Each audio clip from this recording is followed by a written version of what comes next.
Outside Lands Music Festival kicked off their inaugural event in the beautiful confines of Golden Gate Park and demonstrated San Francisco, which has always been at the center of music on the West Coast, has been waiting to build on its rich musical history.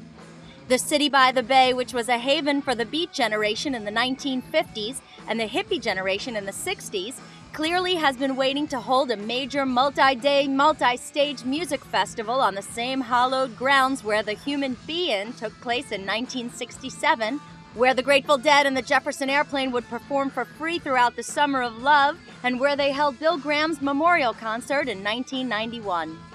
With 60,000 music fans attending the festival each day, which was held August 22nd through the 24th, one had to choose between a variety of musical choices throughout the park, ranging from Radiohead, Tom Petty, Jack Johnson, Steve Winwood, Ben Harper, Primus, Beck, Widespread Panic, and Wilco, just to name a few. We caught up with Les Claypool of Primus, who was originally from San Francisco, to get his thoughts on performing at the very first Outside Lands Music Festival. In all my travels, and I've done a little bit of traveling, my favorite city in the world is San Francisco. Oh. And Amen. there are other places that are fabulous, but there's something truly amazing about this city. So Right.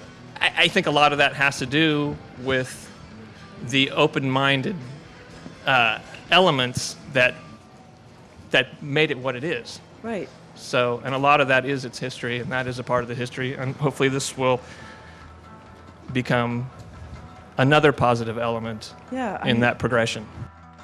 We also caught up with festival veteran Mike Gordon, who was formerly of Phish and who performed songs from his latest album, The Green Sparrow, to get his thoughts on what he expects from the very first Outside Lands Music Festival.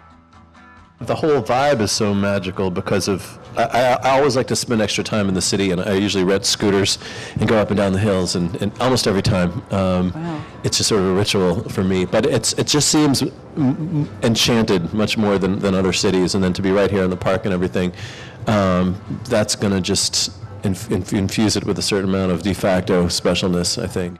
As the final notes rang through Golden Gate Park and the success of the inaugural Outside Lands Music Festival was clear, it seems this just might become an annual event San Francisco can be proud of.